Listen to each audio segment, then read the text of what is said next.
Assalamualaikum warahmatullahi wabarakatuh. Halo mahasiswa semua, kita lanjut lagi ya dalam eee, video ini di mana kita akan membahas tentang kesalahan-kesalahan dalam pemrograman. Secara general sebenarnya kesalahan atau error dalam pemrograman itu, ada 3. Yang pertama adalah, kesalahan yang terlihat apabila ketika kita melakukan kompilasi atau dinamakan compilation error atau kesalahan kompilasi. Kemudian yang kedua adalah kesalahan yang terlihat ketika kita menjalankan program tersebut ya. Nah, itu namanya runtime error. Yang ketiga adalah kesalahan logika dalam pemrograman, di mana kita itu tahu ada kesalahan ketika kita melihat hasil program tidak sesuai dengan kita inginkan ya. Nah, ini terus terang kesalahan nomor 3 ini yang paling sulit untuk, Anda cari atau identifikasi. Nah, yang kesalahan yang pertama yaitu kesalahan kompilasi, kesalahan yang muncul ketika kompilasi atau compilation error. Ini sebenarnya termasuk kesalahan yang paling mudah Anda perbaiki karena, biasanya compiler itu akan ngasih tahu Anda kira-kira di bagian mana yang membuat kesalahannya. Jadi cirinya adalah kalau itu adalah compilation error, itu kompilasi Anda tidak akan berhasil. Mohon maaf ya, suara saya agak sedikit batuk. Nah, biasanya kenapa ya, apa penyebab compilation error ini? Misalnya Anda salah sintaks Java, atau Anda menggunakan variabel atau metode dan fungsi kita belum belajar ya, yang belum terdefinisikan. Penyelesaiannya lumayan gampang, Anda tinggal lihat hasil output dari compiler Anda ketika kompilasi dan itu biasanya Anda akan dikasih tahu di baris mana yang terjadi kesalahannya. Nah, kalau Anda lihat contoh di samping ada sepotong kode yang itu mengandung lebih dari satu kesalahan kompilasi atau compilation error. Nah, coba Anda cari, Anda bisa pause video sebentar dan lihat apakah Anda bisa mendeteksinya sebelum kita bahas ya. Oke, sebenarnya kalau lihat compilation error itu ada beberapa, dan kalau Anda lihat ketika saya compile program ini, itu ada screenshot-nya di bawah ya. Dia bilang ada di 2 error dan itu pertama adalah di, public class main, ada P-nya ada, diberi petunjuk ya. Itu adalah P-nya nggak boleh besar, Anda harus tulis kecil. Jadi itu ada kesalahan sintaks Java. Kemudian yang kedua, dia bilang di sini adalah sebelum main ada kesalahan. Yaitu sebelum main kita Anda harus definisikan kembaliannya yaitu void ya. Nah, kalau Anda sudah save ini dan Anda jalankan lagi kompilasi, itu akan ada kesalahan lagi, error lagi karena sebenarnya ada lagi kesalahannya. Yang pertama adalah kita menggunakan variabel X tapi variabel X belum didefinisikan atau dideklarasikan ya. Nah, itu compilation error. Cukup mudah untuk Anda identifikasi dan perbaiki. Yang kedua adalah runtime error atau kesalahan yang muncul ketika Anda jalankan program ya. Jadi cirinya pasti ketika Anda jalankan program, tiba-tiba program Anda mati atau mungkin tertutup dan di layar Anda akan tertulis fatal error segala macam ya. Nah, biasanya dengan error itu Anda bisa ada definisinya, ada deskripsinya yang bisa Anda coba cari ya. Kalau Anda bingung, Anda bisa copy paste deskripsi error itu Anda coba cari di Google ya. Alasan-alasan contoh untuk runtime error nih, misalnya Anda ingin mengakses file, tapi ternyata file itu tidak ada. Atau misalnya Anda mengakses elemen array yang tidak ada. Nanti kita akan lihat apa itu array ya. Jadi atau misalnya ketidakcocokan pemakaian tipe data, ya.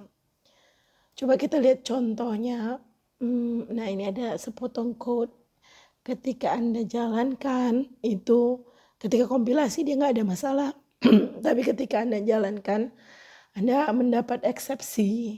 Di sini adalah arithmetic eksepsi karena di codingan ini ada pembagian dengan nol.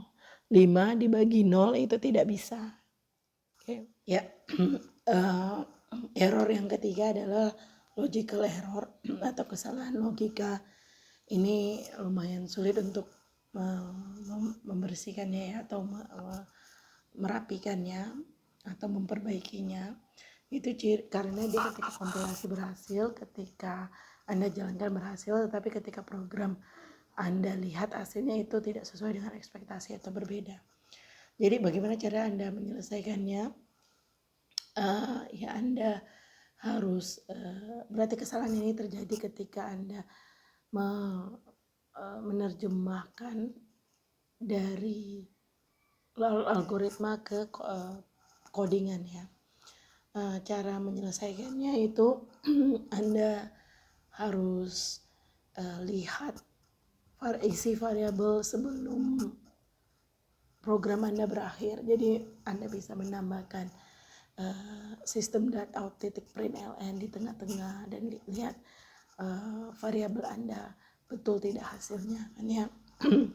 Contohnya ini adalah kode di samping. Itu kira-kira Anda bisa mengidentifikasi itu kesalahan logikanya apa? Ya ini ya, memang kesalahan logikanya adalah if else-nya itu tertukar. Apa kondisi betul, apabila kondisi betul X modulus 3 itu sama dengan 0, berarti dia adalah kelipatan 3. Jadi harusnya sistem titik out titik println kelipatan 3. Dan else-nya adalah bukan kelipatan 3. Jadi ini sulitnya ya, tidak ada kompilasi, tidak ada error, dijalankan tidak ada error. Nah, cara lain untuk mengidentifikasi kesalahan logika itu bisa dengan debugging ya. Atau selain kesalahan logika bisa juga untuk runtime error sih. Jadi debugging ini adalah proses kita mengidentifikasi dan memperbaiki kesalahan-kesalahan atau error yang terjadi di program kita. Jadi tool yang untuk melakukan debugging adalah debugger. Jadi kalau Anda lihat dari katanya, di itu artinya menghilangkan atau mengeluarkan bug. Bug itu adalah serangga kan ya.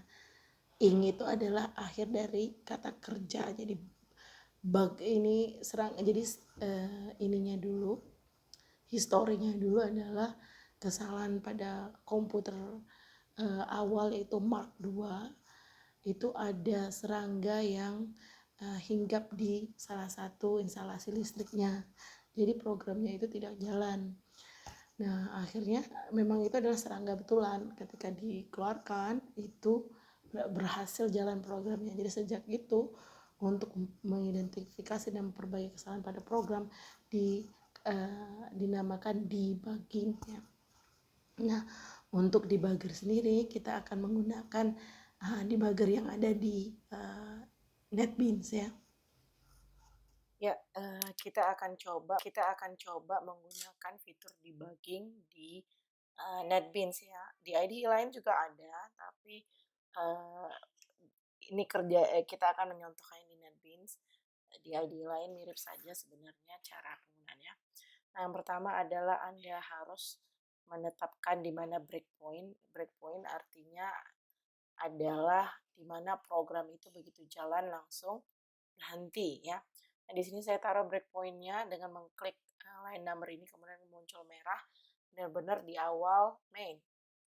Nah, di sini Anda bisa klik itu adalah dengan debug project ya. Ada cara lain juga untuk mengeksekusi dengan debugging, tapi ini salah satu yang paling gampang ya. Nah, ini akan mencoba dia akan mengeksekusi program ini, tapi nanti akan berhenti di posisi breakpoint. Ya, nah ini berarti dia sedang berhenti di baris ke-19. Nah, Anda bisa lihat ini adalah variabel yang sedang ada. Nah, di sini apabila Anda ingin ke instruksi sesudahnya ya, ini apabila Anda ingin masuk ke dalam variabel, dalam fungsi, ya, jadi bisa step over, nah itu ke Y sama dengan 8. Nah, Anda di sini bisa lihat X itu nilainya adalah 2, karena itu yang sebelumnya ya. Kemudian ini Y menjadi 8 di sini ya. Nah, ketika saya eksekusi yang ini, maka kita akan mendapat nilai result berapa? Nah, result adalah X tambah Y kali Y, ya kan? Berarti kali Y kali Y dulu, 8 kali 8, 64. 8 kali 8, 64, 64 tambah 2, itu menjadi 66 ya. Nah, kemudian result plus-plus, maka menjadi 67 harusnya. Nah, Anda lihat result menjadi 67. Oke. Nah, ini apabila Anda fungsi, nanti mungkin Anda akan belajar di kelas-kelas berikutnya ya. Anda bisa masuk ke dalam fungsi ini dengan menggunakan step into. Nah, ini akan masuk lagi nih, berarti inputnya adalah 5 yang ada di sini ya. Anda bisa step. Nah, apakah 5 bisa habis dibagi 2 sama dengan 0? Dia tidak bisa ya, maka is even harusnya itu false. Oke, next. Nah, itu caranya untuk kita debugging ya. Ini selesai. Nah, balik lagi ke sini. Oke. Nah, begitu caranya untuk Anda debugging. Kalau Anda sudah selesai, Anda bisa stop ya, finish debugging, dan Anda bisa memindah-mindahkan breakpoint ini seperti yang Anda inginkan. Misalnya Anda tidak ingin sama sekali ini dicek, Anda ingin langsung cek sini saja. Oke, semoga membantu.